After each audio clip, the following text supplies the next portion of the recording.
La política educativa para esos sectores vulnerables no ha sido lo suficientemente poderosa para compensar esos procesos de exclusión. También hay una invisibilidad de estas poblaciones que México no conoce, y ahí es donde entra el asunto de la sociedad. O sea, tú pregúntale a un muchacho de preparatoria cuántos indígenas hay en México y no saben, o incluso llegan a decir que ya no hay, que eso era cosa del pasado. Un grupo que es homogéneo en términos, por ejemplo, de ingresos socioeconómicos, un grupo de solamente niños pobres, tiende a tener menor niveles de logro de aprendizaje. Entonces, lo que se esperaría es una mayor diversidad.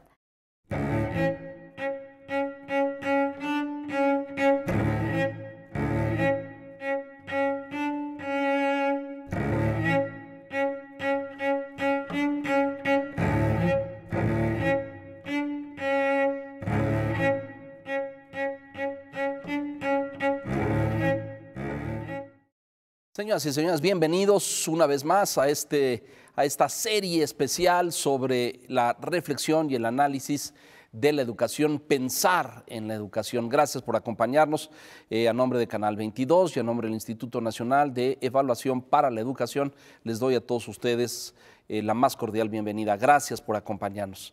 El día de hoy integran el panel de discusión y de debate de este programa la maestra Silvia Schmel, que es consejera de la Junta de Gobierno del Instituto. Silvia, un gusto enorme, como siempre, compartir un espacio contigo. La doctora Marisol Silva, que es académica del Instituto de Investigaciones para el Desarrollo de la Educación en la Ibero, en la Universidad Iberoamericana. Doctora, bienvenida. Gracias por estar con nosotros. Gracias a ti. Le agradezco muchísimo. Y al maestro Francisco Miranda, que es integrante de la Unidad de Normatividad y Política Educativa del Instituto Nacional de Evaluación para la Educación. Francisco, bienvenido, muchas gracias. Muchas gracias. Gracias a los tres. Vamos a abordar uno de los temas de tu especialidad, por cierto, porque yo recuerdo el informe y el reporte que presentó el INEE hace algunos meses sobre equidad y justicia en la educación. A lo mejor debiéramos empezar por decirle al auditorio y a quienes nos hacen el favor de acompañarnos, ¿la educación en México es justa? ¿Es equitativa? No lo es. No Yo diría que el principal problema del sistema educativo mexicano es su falta de equidad, ¿no? De alguna manera, pues refleja la desigualdad que tiene el país como tal, refleja la desigualdad social, la desigualdad económica. Tenemos datos muy impresionantes. CEPAL sacaba la semana pasada, no sé si lo leíste, ¿verdad?, que las 10 personas más ricas de México… Ah, sí, lo vi. Alcanzaba para el ingreso de 60 millones de personas, ¿no? O sea, esa polarización que es muy especial del caso mexicano, pues desde luego afecta y ha afectado históricamente a la educación, eso no hay lugar a dudas, ¿no?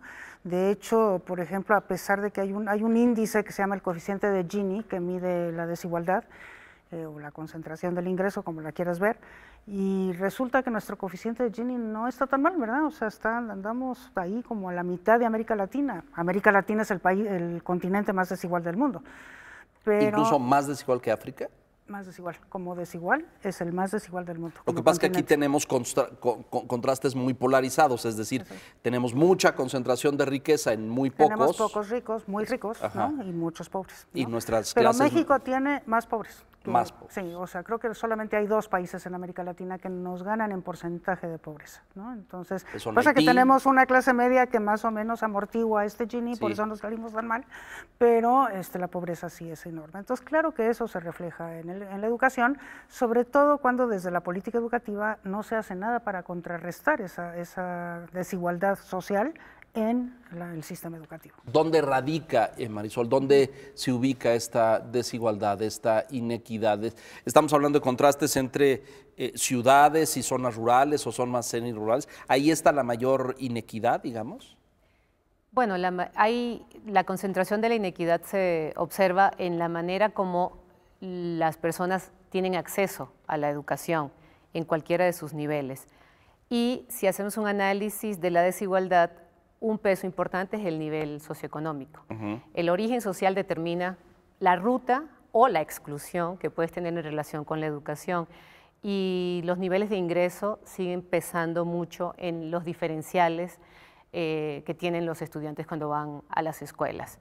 Recientemente el Colegio de México sacó un informe que lo recomiendo muchísimo, que se llama sobre desigualdades, y analiza algo que puede ser interesante. Sí ha habido una reducción en el tiempo, en la magnitud de las desigualdades, pero se sigue manteniendo, a pesar de las políticas que se han instrumentado para ¿Pero por qué? acercarla. ¿Ha fallado esa política o todos estos programas sociales para abatir y combatir la pobreza no dan resultado?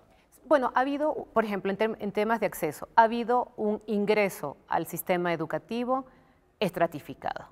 Y allí vamos viendo la desigualdad. Un niño pobre que entra a un preescolar de bajas condiciones educativas, continúa en una primaria comunitaria que no cuenta con las condiciones para efectivamente garantizar situaciones de aprendizaje significativos, continúa luego en una telesecundaria, termina en un telebachillerato. Allí vamos viendo que sí ha habido acceso, pero es un acceso estratificado donde las poblaciones más pobres no pueden aprovechar realmente los beneficios de la educación. ¿Porque no hay ingreso? ¿Por la pobreza? ¿Por qué no las puede Porque las aprovechar? condiciones en las que reciben la educación no son de calidad. Es decir, O sea, los la pobres educación es entran a la mala. escuela, pero aprenden poco y duran menos en la escuela, permanecen menos. Es que Por un lado, ese tema que es un tema socioeconómico, y también está el tema de los orígenes sociales, especialmente de las comunidades indígenas, que tampoco están recibiendo una educación de calidad. En gran medida son excluidos, pero aparte no reciben una educación de calidad, sobre todo una educación que responda a sus cosmovisiones y a sus propios conocimientos. Ha habido, de alguna manera, se puede decir, un imperialismo cultural en este sentido, entonces tampoco la educación está favoreciendo, digamos que la expansión de capacidades. Entonces, esas desigualdades no se han logrado contrarrestar con la oferta educativa. Pero Ahí es esto un gran reto. rompe muchas premisas del sistema educativo nacional y de su concepto constitucional, educación para todos, educación libre y gratuita para todos. Si esto no se logra, si tenemos esta estratificación, es como los males acrecentados, es decir, son pobres y además no van a poder romper ese ciclo de pobreza con la educación que se les brinda. ¿Lo estoy diciendo correctamente, Francisco? Es correcto. Yo creo que seguimos ofreciendo una educación desigual y pobre para los pobres y O sea, socialmente. ¿es más mala para Se los está- segmentos más pobres de la Se sociedad? está reproduciendo, en efecto. La política educativa para esos sectores vulnerables no ha sido lo suficientemente poderosa para compensar esos procesos de exclusión. Sí tenemos instituciones y sí tenemos política, pero ha sido insuficiente y poco pertinente a las necesidades de estos grupos vulnerables. Si se consideran los indicadores educativos de oferta educativa y de calidad en términos de aprendizaje, sabemos que las poblaciones indígenas, las poblaciones migrantes internas, ya qué decir o qué no decir de los que tienen niños con discapacidad, Ahí todavía ¿verdad? hay. Y las comunidades rurales siempre van a tener datos desventajosos para ellos. Entonces, en lugar de que la política educativa compense, les dé mejores Esos diferenciales, oportunidades exacto. a esos diferenciados para poner Para emparejar el piso, parejo, pues, exacto. no lo hemos logrado.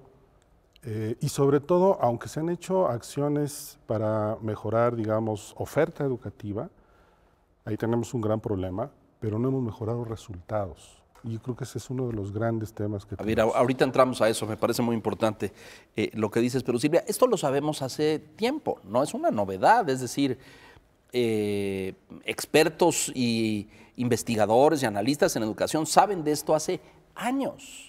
Sí, de hecho ya eso es como parece disco rayado, ¿no? Exacto, Eso de decir, exacto. bueno, entre más pobre eres, pues menos acceso Acceso tendrás a la tienes, escuela, exacto. peor va a ser tu trayectoria, menos Exacto. vas a aprender.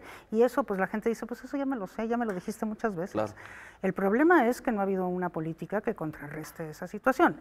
O sea, sí está demostrado, digamos, a nivel mundial que el sistema educativo y cada escuela tienen la capacidad de mitigar el peso de lo socioeconómico. Tienen esa Sí capacidad. pueden. Sí pueden, sí lo pueden Tienen hacer. las facultades para hacerlo, no, digamos. no lo van a eliminar, pero sí lo van a mitigar. Para mitigar, Y correcto. entonces pueden realmente actuar tanto la escuela como el sistema educativo como igualadores, o sea, Ajá. como igualadores sociales.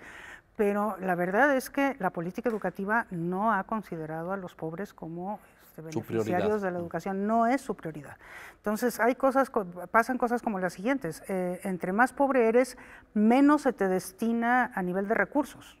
desde luego recursos financieros. Un dato que daban hace alrededor de un sexenio, porque no tenemos los datos actualizados, pero por ejemplo, un niño con NAFE al año cuesta 7,000 pesos, mientras que el promedio de un niño en primaria es alrededor de 37,000 pesos. O sea, la diferencia es de 5 veces. Y si eso lo extrapolas a otro tipo de recursos como los materiales, la infraestructura. Le invertimos mucho más a un niño. La capacitación de los recursos humanos, muchísimas. En lugar de invertir lo mismo, que sería, digamos, como el piso de igualdad, no de equidad, pero el piso de igualdad, o sea, en lugar de hacer eso, lo hacemos totalmente al revés. ¿Por qué sucede eso? Porque la pregunta es, bueno, ¿y por qué no hemos sido capaces? Bueno, porque la verdad es que no invertir en educación o invertir en educación de manera que simulo que estoy dando la oferta, aunque sea una oferta de muy mala calidad, deja a la gente contenta, la gente no protesta porque no está teniendo una buena educación, y si no invierto ahí, no pasa nada. Y eso es un poco la filosofía que ha estado detrás de la política educativa, ¿no? Cuando yo veo el presupuesto del gobierno federal en este país de lo que se destina a educación, veo miles de millones de pesos. Es decir, si lo comparo con la distribución de presupuesto en el gobierno federal, educación es de los que se lleva la mayor cantidad de dinero, educación, salud, etcétera, etcétera. Algo estamos haciendo mal, o gastamos mal, o lo distribuimos mal. ¿Por qué si le ponemos tanto, en qué nivel del PIB estamos? ¿Como en el 6? Sí, más o menos. 6 más o menos. Sí. Aunque la OCDE dice que tendríamos que estar en niveles del 8, ¿no es cierto? Ok, estamos 2 puntos abajo, pero para México es muchísima cantidad. ¿Qué hacemos mal? Tenemos diagnosticado el problema, lo sabemos y lo conocemos, tenemos el dinero. ¿Qué nos pasa? ¿O es como una ceguera recurrente en quienes diseñan y ejecutan las políticas educativas? Sí, efectivamente es así.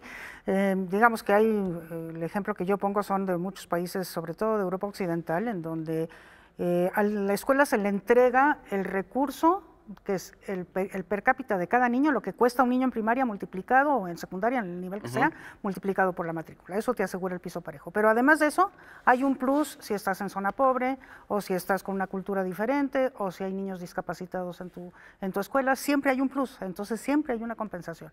Nosotros ni siquiera el piso parejo, al revés, ¿no? O sea, nosotros no tenemos un piso parejo y reproducimos el no tener un piso parejo. Hay una causa histórica de esto, ¿no?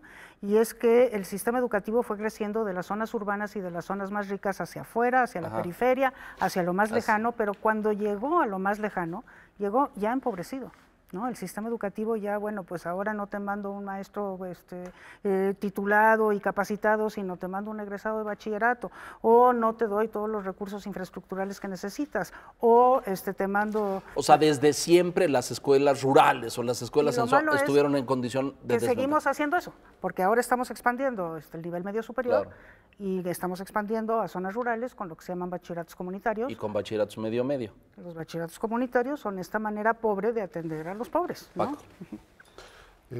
Yo creo que nos ha faltado darle centralidad en la política educativa del país al tema de la equidad. ¿A qué me refiero? Sí hay presupuesto, sí hay políticas, pero son un segmento, un apéndice quizá, de las políticas, ya sea curriculares, de infraestructura, de formación docente, de capacitación. Sí aparecen, pero siempre son marginales y no aparecen al centro de la política educativa. Yo creo que hay que empezar a invertir la escala y poner al centro de las preocupaciones de la política educativa del país a los que están en condición de mayor vulnerabilidad. Yo creo que ese es un giro muy importante que la política educativa no ha podido dar, porque al ser o estar al margen, lo que ha pasado también es poner en competencia por recursos públicos a grupos en situación de vulnerabilidad. Pongo el caso del programa de inclusión y equidad educativa de la actual administración. Sí.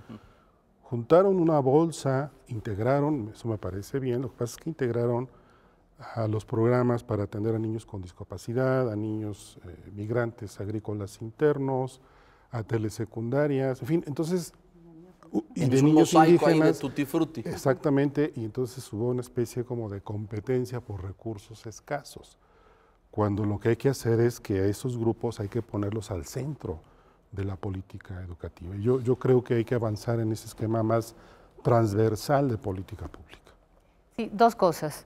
Primero, bueno, haciendo honor a lo que me dijo que es la academia y que nos basamos mucho en temas conceptuales, creo que conceptualmente no se ha entendido o se ha mal entendido qué es la justicia y qué es la equidad. La equidad claramente no es lo mismo que la igualdad y por eso Silvia hacía la diferencia entre dar un piso parejo, pero cuando hablamos de distribución, tú lo colocabas en términos de presupuesto, una parte de la equidad es la distribución proporcional a las necesidades. Entonces, una distribución diferenciada que claramente tiene que compensar esas desventajas que han venido acumulando. Lo que ha hecho la política es compensar con una mínima cantidad a los sectores vulnerables, como acaba de decir Francisco. Entonces, de esa manera, evidentemente, se va a seguir manteniendo y perpetuando la desigualdad. En la medida que no hay una distribución verdadera, una concepción de equidad que implica esa atención proporcional y que la distribución de los recursos y también de las condiciones materiales de las escuelas vayan en función de esa proporcionalidad, se va a repetir. Quisiera yo manejar dos datos aquí, un poco lo que ya decía Francisco, pero, por ejemplo, este gobierno que puso la equidad como una de las banderas, como lo han hecho los últimos sexenios, los programas seccionales de educación, ¿qué ocurre? Escuelas al 100. Entonces decimos, bueno, en Escuelas al 100, una de las políticas era, y esto lo estoy sacando del reporte del INE, que es muy importante la información que generan, vamos a poner las escuelas al 100. Uno esperaría, bueno, ¿por dónde vas a empezar? Por las escuelas que están en peores condiciones atendiendo poblaciones vulnerables. Ya lo decía Silvia, la población indígena y las escuelas comunitarias son las que están justamente acumulando la desventaja histórica. Bueno, hay 10.000 escuelas primarias, más o menos, en términos redondos, de escuelas indígenas y 10.000 comunitarias. ¿Cuánto se planeó atender? Se planeó atender, en el caso comunitario, de las 10.000, 273 escuelas. Te da claramente es el 20%, dónde están las prioridades. El 30% no, ni siquiera llega. No. Si son 10, no es ni el 1%. Porque, el 1%. Sí, el 2%. A 10.000, claro. El 2%. No 1,000, claro. Y en condiciones, en las escuelas indígenas, de 10.178 escuelas primarias, se planeó atender 1.850. Finalmente, de las comunitarias, de las 273 planeadas, solo se atendieron a 30. Entonces, ¿de qué hablamos cuando hablamos de equidad? Es casi un chiste. ¿De qué hablamos cuando hablamos de equidad? Y cuando lo ponemos como escuela al 100 y como uno de los pilares. Y otro dato en esto que tú decías, Francisco, que yo creo que sí es importante también, el INE lo sacó y a mí me pareció fundamental este tema, del programa, el programa de inclusión educativa, que como dijo Francisco, en este sexenio por temas de eficiencia y administrativos, juntaron 7 programas que estaban dirigidos a grupos vulnerables. Ya dijeron, indígenas, jornaleros, migrantes agrícolas, pero realmente no hubo una competencia por recursos. Lo que hubo fue una reducción impresionante. En el año 2013 empezaron con 1.355 millones de pesos.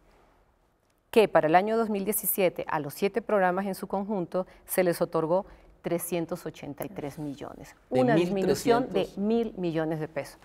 Entonces, no podemos seguir hablando de equidad si no se traduce en acciones reales. Tú hablabas al principio, Marisol, y me parece muy preciso, de concepción y de comprender. Hay un tema presupuestal aquí, evidentemente, pero me preocupo si hay un tema político también. Es decir, ¿qué causa esto? ¿No les parece importante? ¿O no alcanza el dinero? ¿O el dinero lo destinan a otras cosas? Es decir, porque pues, los datos son duros, ¿no? La realidad es transparente. Vamos a hacer una pausa aquí, si me permiten, vamos a mensajes y regresamos a qué causa todo este fenómeno, qué está detrás de esto. Probablemente es una conjunción o es multifactorial. Y hay un tema presupuestal, y hay un tema político, y hay un pero pues los datos son aplastantes, ¿no es cierto? Estamos pensando en la educación, esto es Canal 22 y el INE, volvemos enseguida.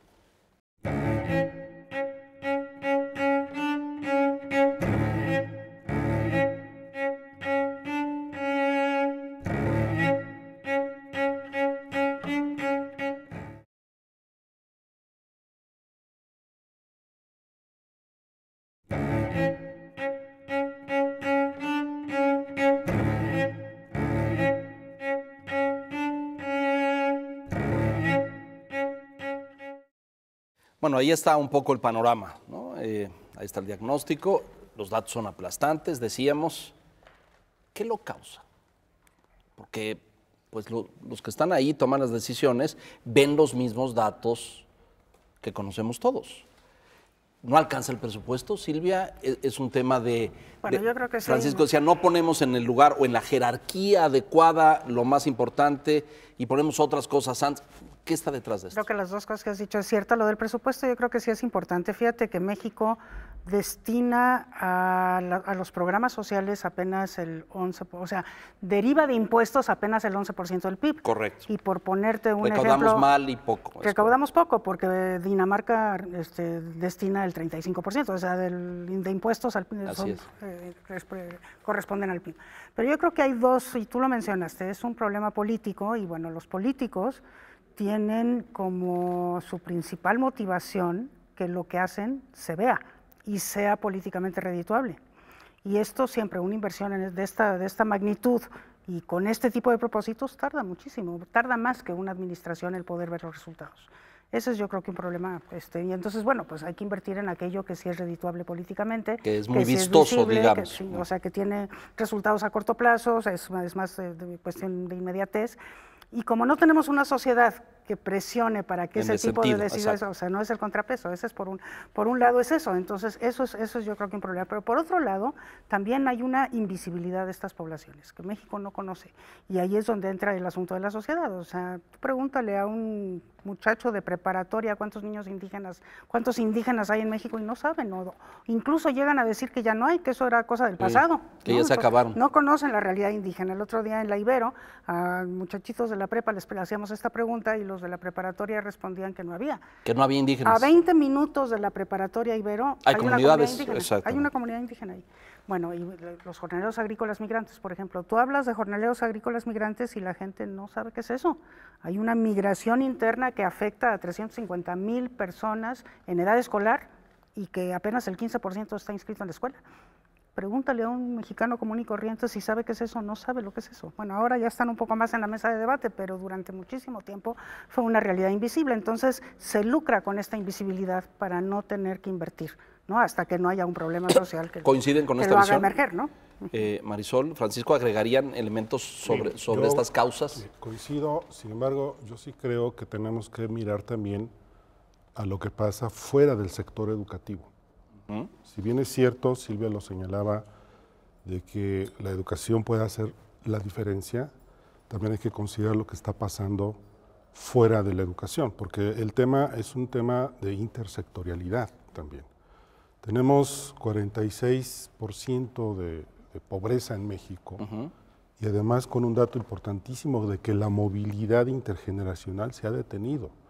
Y eso tiene que ver con el crecimiento económico del país, con la política social del país, con el empleo en el país. O sea, explícale a la gente qué quiere decir movilidad intergeneracional. Es decir, cuando uno nace en una familia con cierto nivel socioeconómico, al paso del tiempo, con educación, debieras modificar. de modificar y no está pasando. Modificar quiere decir a la alza, es decir, esto que se llama ascenso social y que quiere decir las posibilidades que la educación me otorga para cambiar mi nivel de vida y ofrecerle mejores condiciones a mi familia, mis hijos, mis descendientes, etcétera. Eso sucedió, me parece, de forma real y auténtica entre las décadas de los 50, 60, no sé si hasta los 70, y luego como que entramos en un estancamiento. ¿Te refieres a eso? A eso me refiero.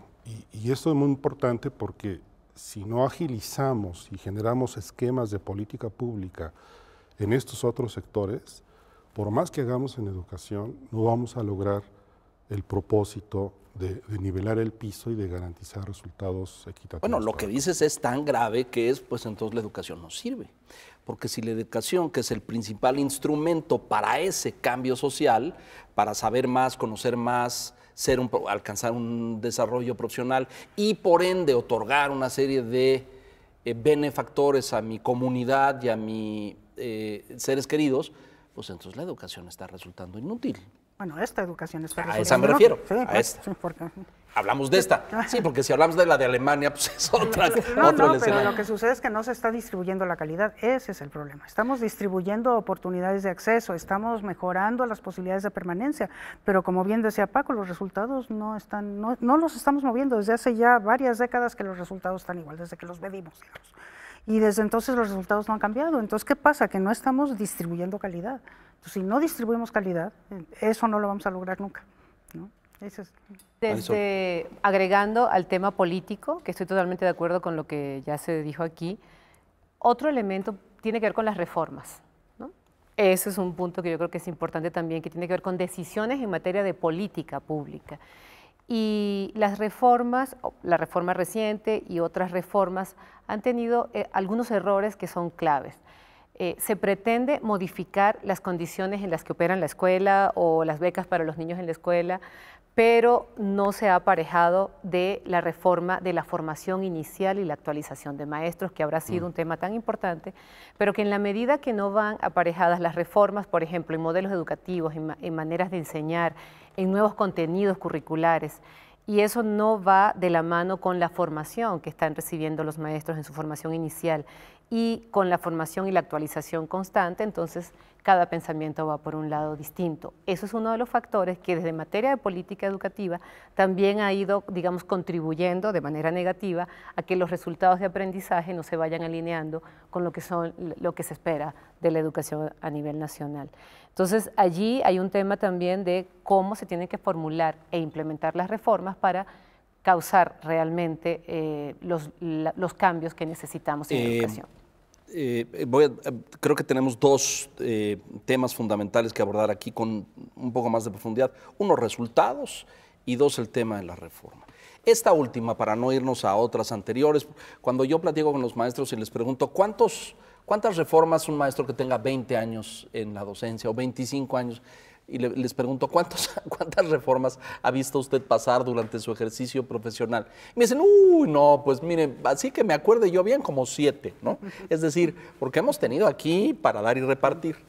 El punto es, esta última, que hoy, por cierto, está en gran debate en este país. Si la echamos para abajo y la cancelamos y la abrogamos, si se hace una nueva, quiero conocer su postura a este respecto. La reforma que se hizo recientemente falló, evidentemente, en igualar condiciones de acceso, de equidad y de justicia, no solamente, como acaban de exponer, en términos de presupuesto, sino de calidad y de resultados. ¿Por qué falló? Es un poco las razones por las que veíamos, las políticas, las económicas, etcétera. ¿Esto ameritaría echar para abajo la reforma y hacer una nueva o modificar ese capítulo en la reforma? ¿Cuál es tu postura al respecto? Sí. Bueno, a mí lo que me parece es que tenemos una triste historia en este país y es que cada sexenio se hace borrón y cuenta nueva. Y entonces, bueno, pues no tenemos la posibilidad de ir acumulando decisiones, claro. Y sobre todo en algo como la educación, que los resultados son a largo plazo porque estamos formando generaciones y los resultados se ven generacionalmente, o sea, no se ven de inmediato. Entonces sí necesitamos un cuerpo común, digamos, de decisiones de política que se mantenga a lo largo de las administraciones. Una visión de Estado. Que es lo que se llama política de Estado, eso es lo que se necesita, ¿no? Entonces, este problema de decir, desde luego que yo creo que la reforma tiene cosas buenas y cosas malas, no podemos ser maniqueos en ese sentido, y bueno, creo que hay cosas malas que se tienen que corregir, pero también creo que hay cosas buenas que más valdría la pena poder continuar y fortalecer en el futuro, y desde luego acompañar de innovaciones y de cuestiones que pueda traer una nueva administración. Pero sí me parece muy peligroso en educación que cada vez que entra una nueva administración se reinvente, porque entonces es prácticamente volver a empezar, no acumulamos logros y no corregimos fracasos, ¿no? Entonces, pues sí me parece que eso es un problema. Sí, yo estoy de acuerdo. Creo que cada sexenio hacer una nueva reforma es muy dañino. Creo que en eso entra el tema político, los tiempos políticos y los tiempos pues, de las biografías de los niños y de las necesidades de los procesos educativos son distintos. Y en concreto con esta reforma sí creo que hay que mantener los espacios de los que yo creo que claramente son fortalezas, algunas fortalezas del modelo educativo, pero yo diría hay que pilotear, por ejemplo, el modelo educativo para corregirlo. El modelo educativo se introduce, se producen los materiales sin pasar por esa prueba piloto. Claro, la prueba piloto requiere tiempo y es lo que los políticos no tienen. En este momento que se inicia un nuevo gobierno, esperaríamos eso, que se pusieran a prueba estos nuevos procesos, que se evaluaran, y para eso las evaluaciones son fundamentales, y que se pudieran ir corrigiendo. Yo creo que de entrada, por ejemplo, el modelo educativo tiene limitaciones. en el hecho de que no reconoce la diversidad a pesar de que en el discurso aparece. Sí, porque en la retórica lo mencionan En la retórica continuamente. lo mencionan, pero cuando se dan los elementos de lo que sería el funcionamiento de una escuela, hace referencia a una típica escuela urbana que además, hay que decirlo, es la mayoría de las escuelas, ¿no? Donde atienden a la mayoría de los niños. Pero ¿qué pasa con estas otras posibilidades? Ese modelo no lo está incorporando. ¿Qué ajustes se van a hacer? Habría que hacerlos y no, yo creo que no a priori, yo creo que hay que ponerlos a prueba e introducir esos cambios a esa reforma. Déjenme hacer una pausa, Paco, regresamos con tu posicionamiento a este respecto porque es parte del debate que estamos viviendo hoy en México. Se habla de que va a haber nuevos foros y de que la gente va a poder participar. Un segmento del magisterio se queja insistentemente de que no fueron contemplados y no fueron consultados respecto a esta reforma y hoy sigue esto de forma muy activa en el debate social. Hacemos una pausa, regresamos aquí a Pensando la Educación.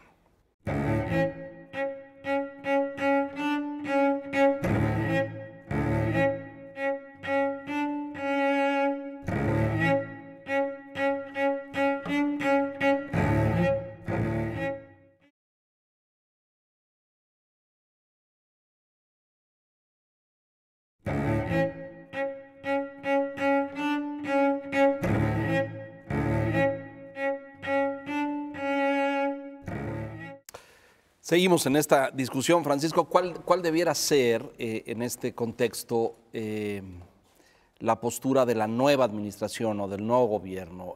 ¿Evaluar todo completito la reforma, quitar lo que no, hacerle caso a los maestros, ver cómo funciona el nuevo modelo educativo en estos grados donde empieza primero, segundo de primaria, primero de secundaria, primero de bachillerato? Es muy complejo porque tenemos un sistema educativo gigantesco, ¿no? Es decir, solo el sistema educativo de México es más grande que muchos países del mundo enteros, ¿no? ¿Por dónde empezar? Es decir, yo me imagino a estos señores que ahora van a tomar las riendas de la SEP, ¿no? Algunos de ellos muy expertos en materia educativa. ¿Por dónde empiezan, no? Está muy complicado. A ver, en todos los países del mundo, todos los gobiernos, independientemente del color político, siempre hay un aprendizaje institucional. Es decir, se diseñan las políticas, se implementan las políticas y se van obteniendo resultados. Y se miden. Y se van evaluando esos resultados y se van calibrando los procesos de implementación. Es decir, eso pasa en cualquier parte del mundo, sea de izquierda el gobierno, o sea de derecha, o sea de centro, ¿no? Y eso es algo que tenemos que entender, porque el costo de interrumpir cosas sin elementos, sin evidencia, es muy alto para la población directamente afectada, que son estos grupos en alta condición de vulnerabilidad. Entonces, sí es muy importante que se valore la evidencia disponible para dar cuenta de dónde se ha avanzado, dónde no, y dónde hay que ajustar para favorecer el proceso de política pública. En segundo lugar, a mí me parece que el tema de la equidad y de la inclusión educativa no está suficientemente abordada.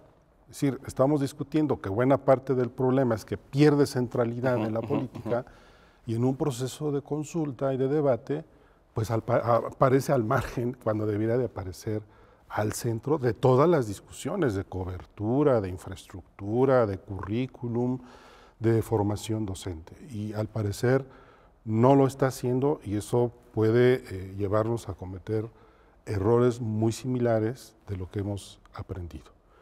Y a mí me parece también que tenemos que discutir cómo darles más y diferente a los que necesitan más y cosas diferentes en el sistema educativo, y eso no lo hemos discutido suficientemente. Cuando se discute, sencillamente se resuelve con un tema de incremento presupuesto, que no está mal, y les doy infraestructura, escuelas, baños, etcétera. Pero hay otra parte que es fundamental, que es el tema de la pertinencia en la enseñanza, las prácticas de enseñanza. El contenido de los programas. Tenemos digamos, que, si me permites la expresión, pedagogizar la equidad.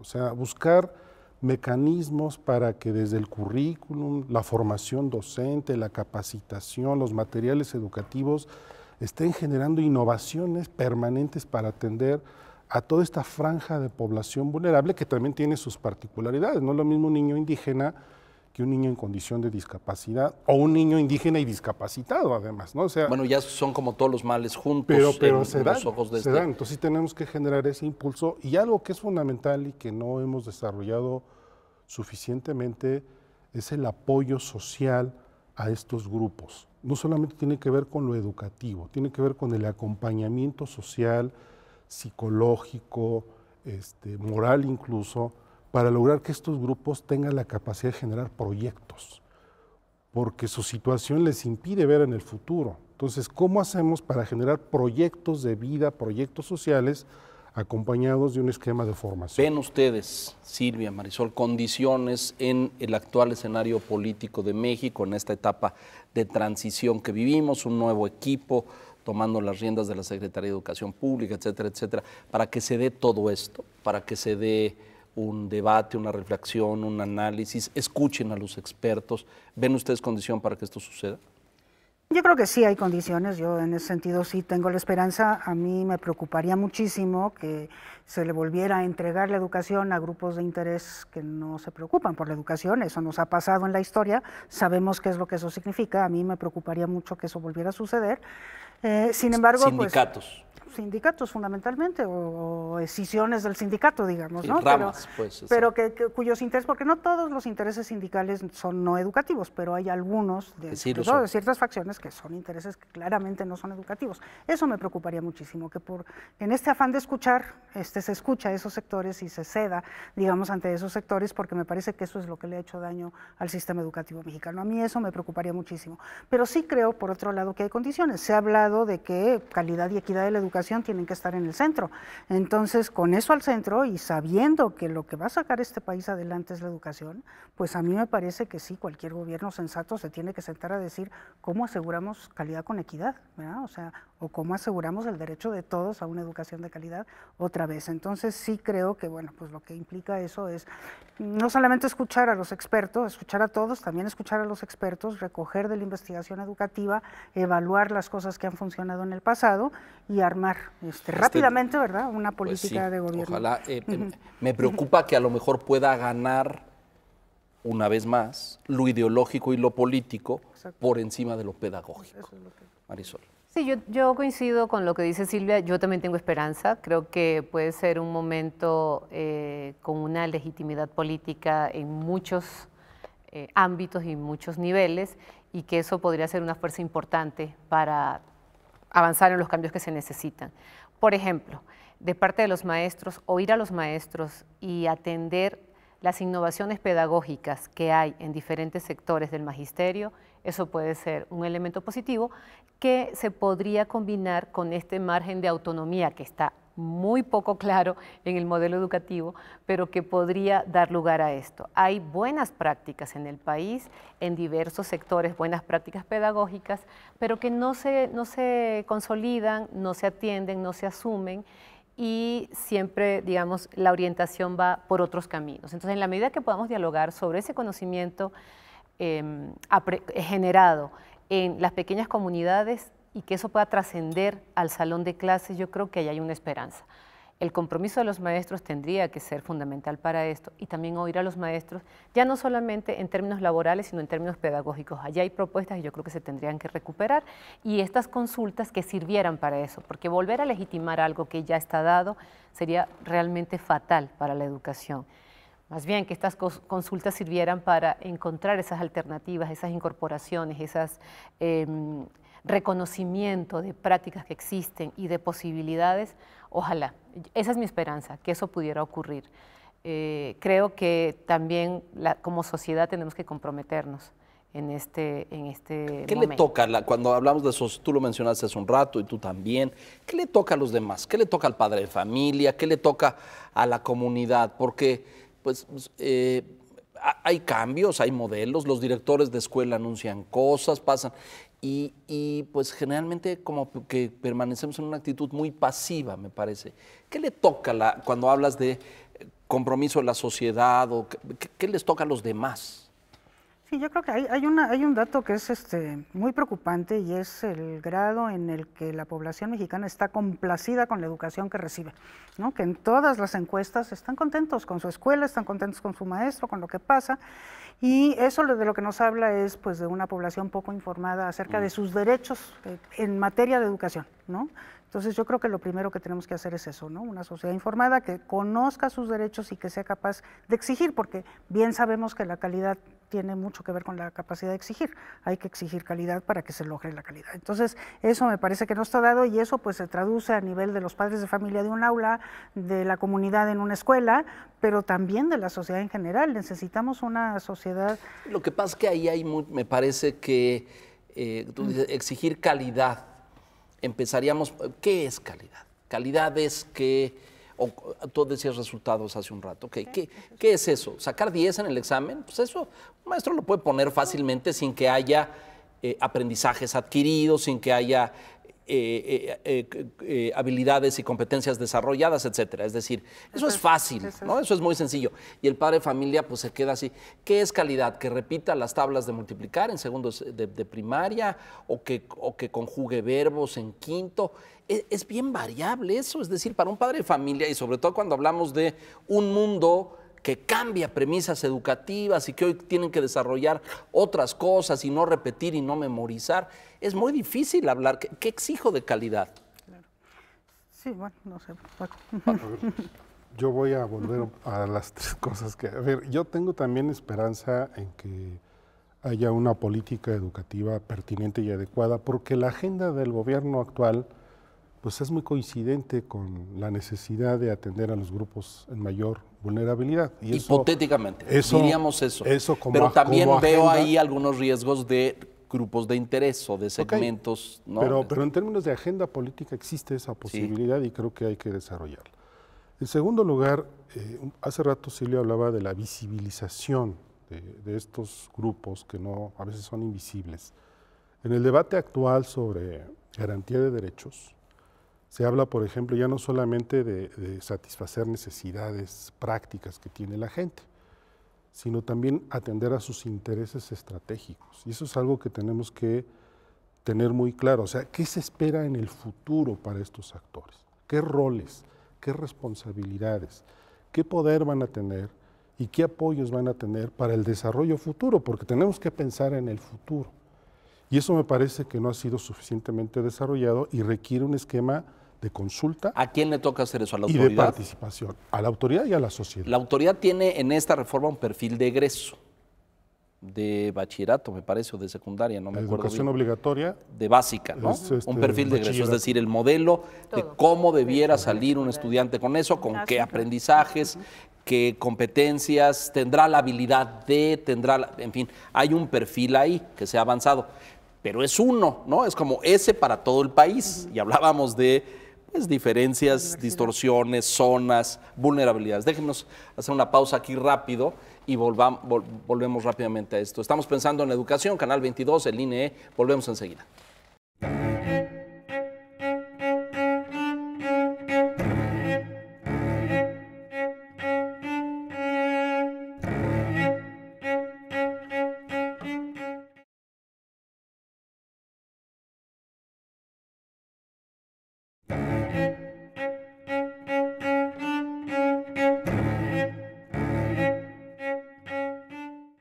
Estamos de regreso en la recta final del programa. Vamos a tener que ir cerrando porque el tema es amplísimo, pero a ver, tú decías, habría que tener cuidado con eso porque pues no es lo mismo estudiar en Oaxaca que estudiar en Nuevo León o Tamaulipas y Campeche, ¿no es cierto?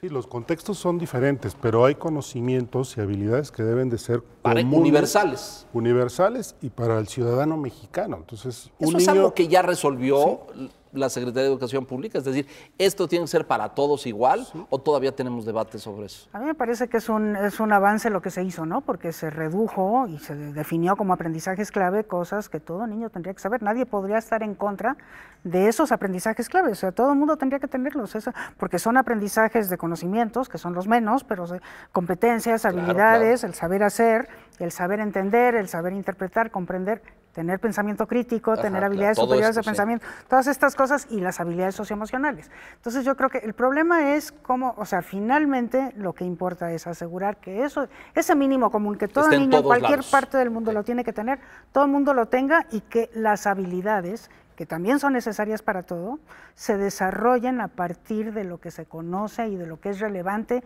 para cada contexto. Entonces, Ahí sí hacer diferenciaciones ahí se tienen entre que hacer Oaxaca, diferenciaciones. Yucatán y Nayarit, Claro. etcétera. Francisco. Sí, este es un punto importante porque el contexto influye en los procesos. Entonces, ¿cómo garantizas que un niño indígena de Oaxaca llegue al mismo nivel de conocimiento que un niño de la Ciudad de México? Claro.